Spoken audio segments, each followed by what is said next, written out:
She is sure. She is sure. She is strong. She is strong. She is true. She is true.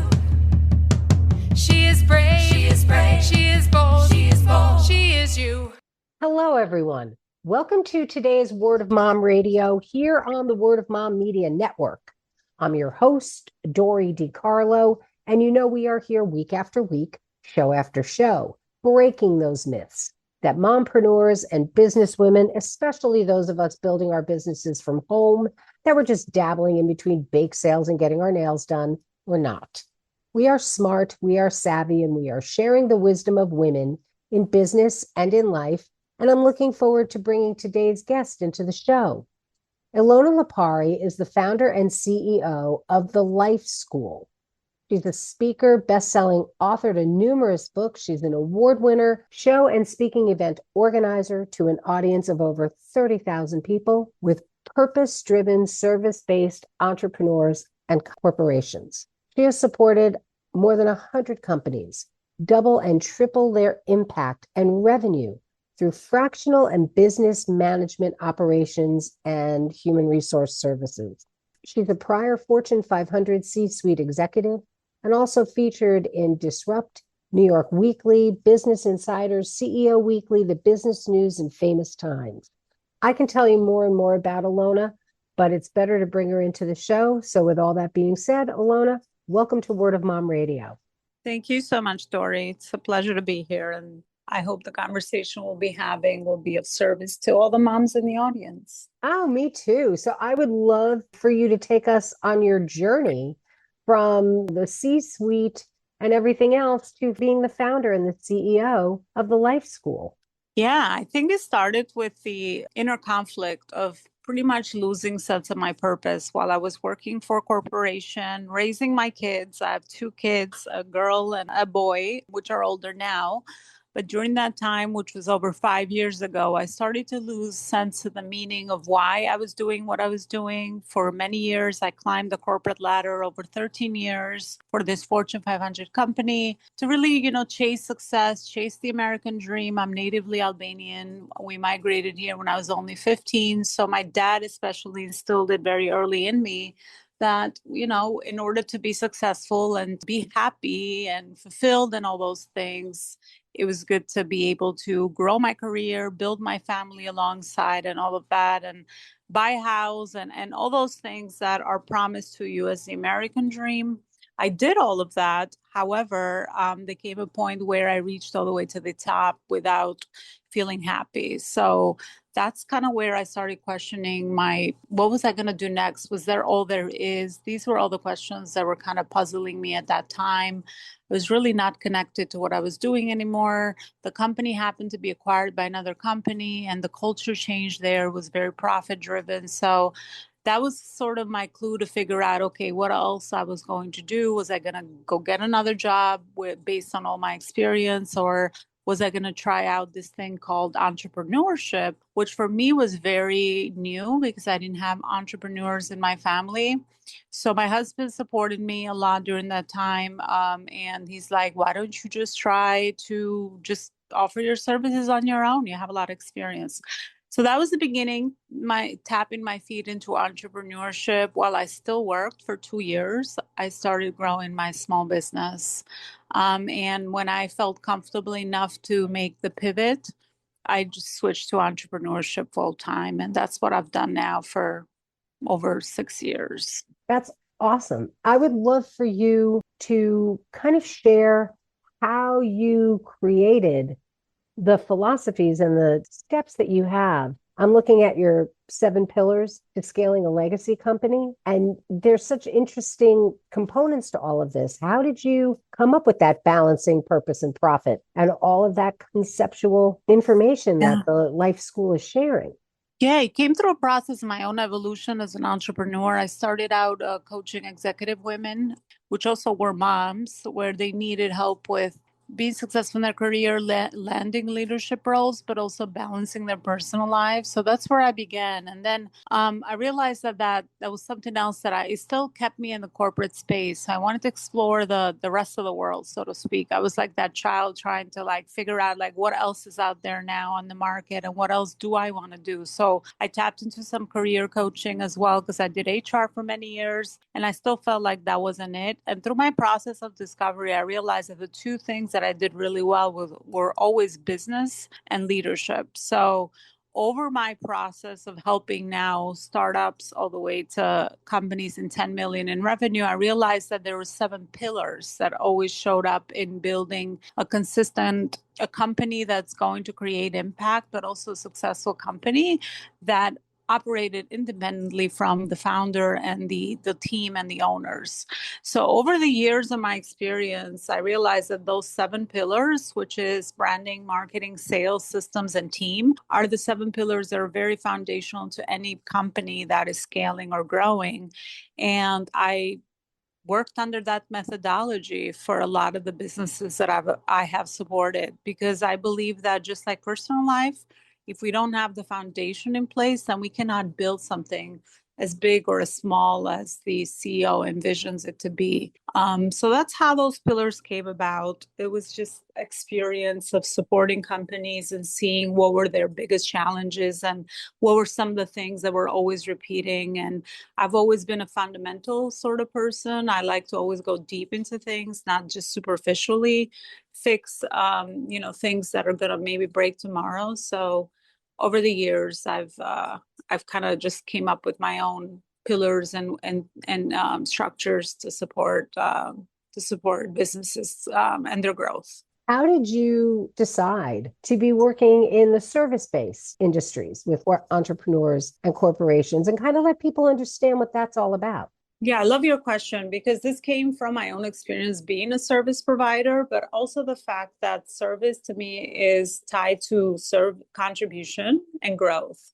And those were actually two of the things that I realized over my experience were going to not just keep me happy with the work I was going to choose to do in the world, but also were going to keep me very fulfilled because I was always going to be contribution and service towards others. Plus, I also realized another challenge with companies that have a service, it's harder to scale because a lot of the time the service is connected to the founders.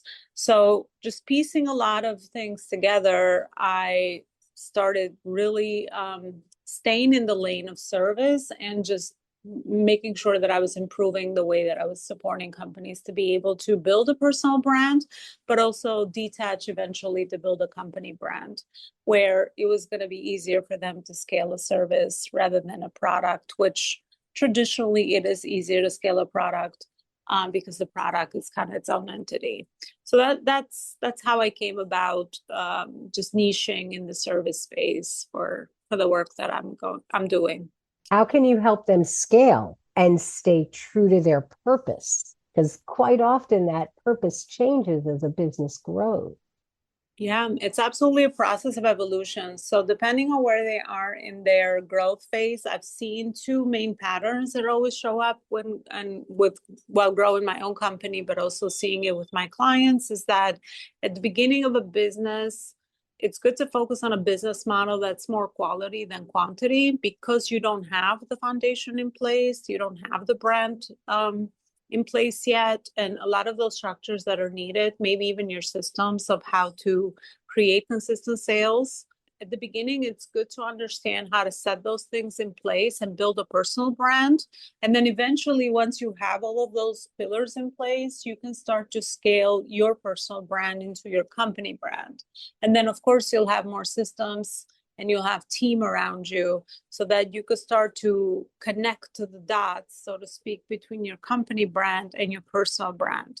I don't think we're in the environments that we are operating in, you can completely detach from your personal brand. But for founders, again, it just takes strategy to be able to focus on the right priorities in the business for its phase of growth, because that's another problem that I've seen, that a lot of founders don't understand what to focus on at different phases and stages of their growth to give them their desired results. So Yeah, doing this in a smart way and in a very intentional way. It's really important when you are scaling and growing. But that's kind of some of the ways that I do it. Once a foundation is set, then they can start to detach from their personal brand a little bit. But of course, still staying consistent with both pillars as they get their name out there and people start to get to know them and they build know, like, and trust, and they build audiences and they build communities and all those things which are necessary to grow. So are those more the purpose-driven strategies that you work with and expanding people's vision as those purpose-driven strategies start to take hold? Yeah, at any point in growth, in the growth journey of a company or even our personal growth as founders, we always work with the vision, mission, and values, and that sort of is the guiding star to how we make decisions for the business. Because, as I said, especially in the service space, authenticity is really important, especially when you're building a brand, especially in today's world with AI and the new sort of conditions that have been created. So purpose is always at the forefront, keeping the eye on the ball as far as to what is the bigger contribution and why we're doing something.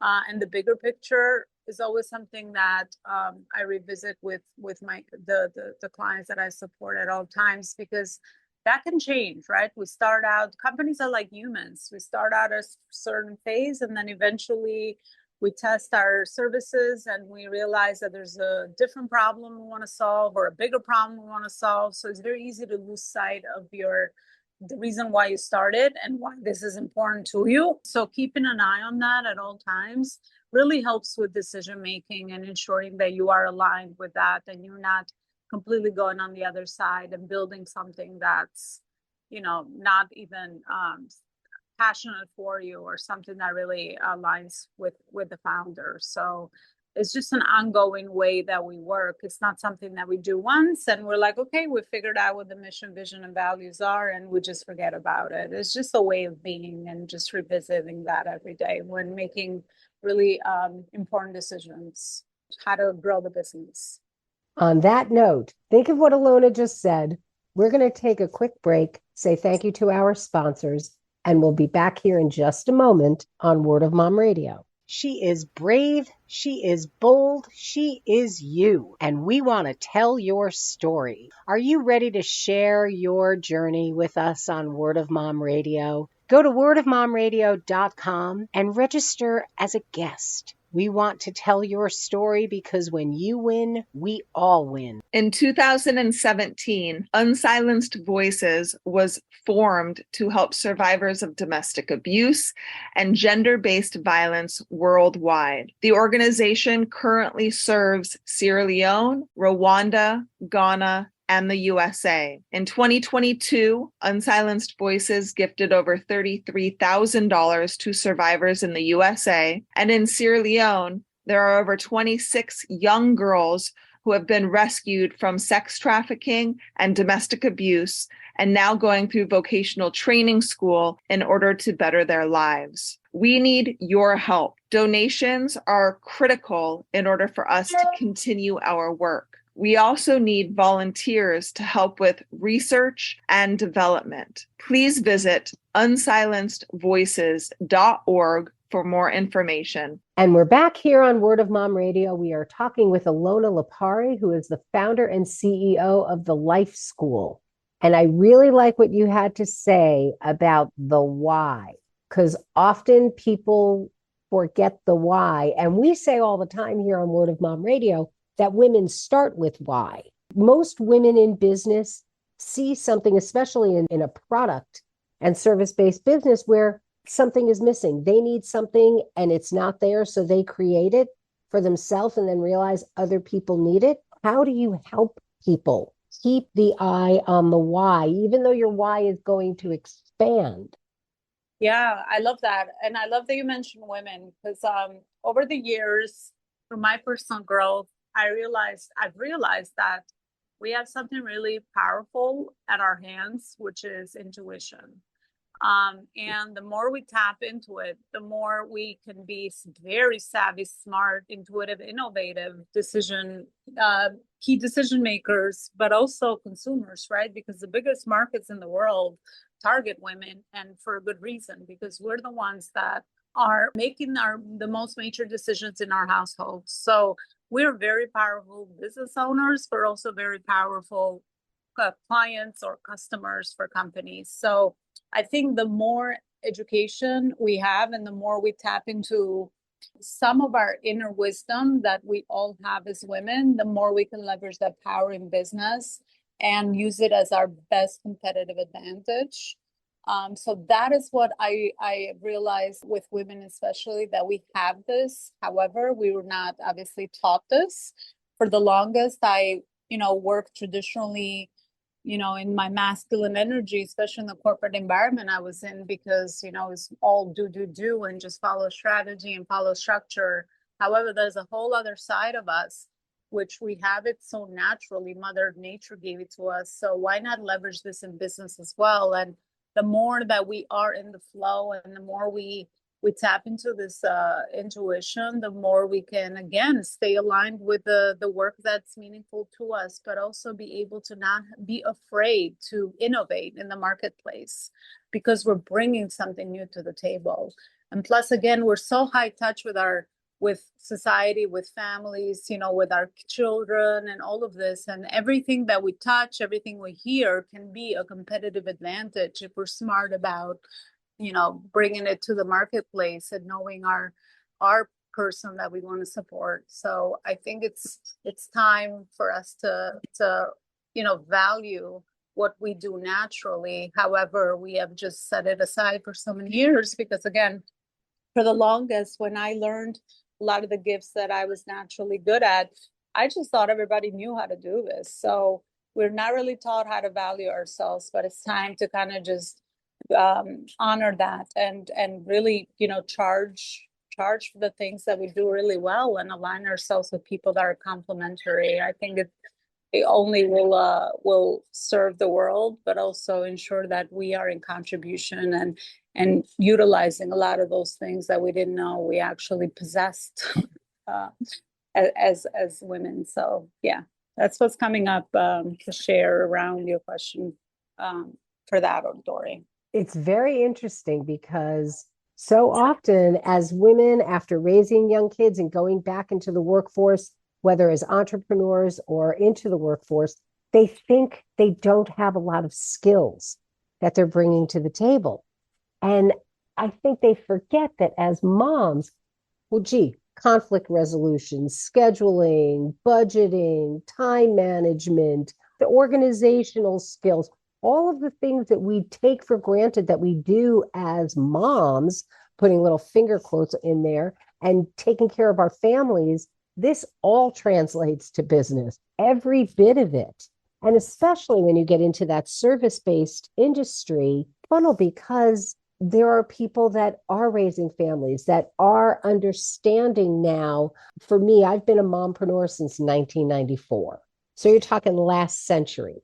And I had to, when are you going to quit this and get a real job and all the rest of it? I think COVID really opened people's eyes to how productive women are who work from home. It's not just a hobby, and you can create an amazing business. We have so many skills that people just don't even acknowledge. I love what you're doing because you're making people realize this, that they possess so much more and that it can drive their business. Yeah, everything is a transferable skill, right? And that's the thing with us women. We're not taught to honor our gifts and to use them in contribution towards others. I mean, the thing that we do with managing a household, we can manage a company, right? I mean, it's the same thing. We can manage a project. We can manage anything out there because we have more of that detail and we're so high touch with people, right? And at the end of the day, what is a business? It's really relationships. So a building of relationships and putting those relationships to good use. So Yeah, much like myself, that's been the journey of personal growth and understanding how to honor those things so that I was confident about bringing those to the world and creating an impact with it and of course the income. I always say that money in good hands used for a really good purpose is really the way to go about things, right? When you have money in the right hands, especially in the hands of women, we know how to be very resourceful. Mm-hmm. So yeah, it's time to definitely give ourselves that value that we all have is in it as humans anyway, and not to be afraid to go out there and to not just, I don't like the word charge our worth, but really be in touch with the market, right? Where is the market, and what is those things that we're doing to create transformation, and what is the price point that we set based on the business model that aligns with us and where the market is. It's obviously it's a couple of factors. It's not just we wake up and we're like, okay, this is what it will be. I think it's always a collaboration, but especially in the work I've done with lots of my female founders, that's been some of the biggest challenges for us to really be afraid to charge what is really competitive in the market. I agree with you 1,000%. We talk about it all the time on the show that women do fear charging what they're worth. It's a glaring difference between men and women in the workforce. Joe will see that Charlie just charged $1,500 for a program. So he's going to charge $1,500 for a program that's probably worth $3. But as a woman, we're bringing something to the table. We're seeing other people charge this, but we tend to go below. I think sometimes we have a hard time balancing purpose and profit, and that it's okay to make money. It's okay to be in business and actually successfully do this. How do you kind of work with that? Because that is a big obstacle for a lot of people, Elona. Yeah, I think it's mindset, right? Figuring out some of those things that are holding us back, some of those stories that might be holding us back for charging what is, marketable pretty much at the end of the day. So it's some of that inner work, but also it's the articulation of value and the results and the problem that we solve, right? Communicating what the transformation is and how it impacts their clients. I think that articulation and connecting the dots for their people is really important as well, because at the end of the day, that is our job as marketers, as founders, as CEOs, as business owners, to really speak about that and not to shy away from our secret sauce, what makes us different, right? So communicate it loudly, proudly. Use your voice to be able to do so, especially the fuel that you get from the results you see every day from helping people. I think that should be the fuel that we use on the days where maybe we're not, so confident about what we do. And it's not bragging, it's just articulating and stating the thing that we believe in. That's why I do a lot of work with belief and purpose and why, because if you don't believe it, your team's not going to believe it, your clients are not going to believe it. So, and at the beginning, I know it's hard to believe when you're first going to market and you don't have all the results. But once you help a lot of people and you have that, then speak based on their results. Take yourself out of the equation, and it becomes so much easier to articulate the value and the transformation. And those two factors is what I've seen really give you that energy, which is yours to own, and that authenticity to speak about this from experience, not like, what am I supposed to say? Like, how is this supposed to sound in sales or marketing? All these traditional things, which I think we're moving away from. And I always say, speak from the gut, speak from the heart, speak from your experience, because for that, you don't need any preparation, just share. And people feel that on the other side, wherever you are, whether it's social media, at an event, speaking to potential clients, speaking to potential collaborator, speak from experience, and just always keep an eye on the people you're supporting and always improve, continuous improvement. I mean, business is a big continuously improvement project where you're always improving what you're doing to give people better results. And I think if you're focusing on that, you'll be fine. Then it's just a matter of just continuing to show up every day and do the thing that's necessary.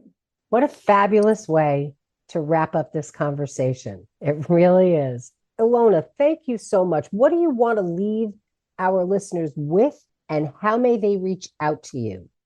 Yeah, I want to leave your audience, Dori, with the saying, never stop to do your inner work, because honestly, the whole entire journey for me has been about learning that I'm worthy and I'm powerful and I have gifts and I have, there's a reason why I'm good at certain things and maybe I could improve on some other things, right? So make your personal development your main project in life and you'll be fine. Everything else will just mirror that.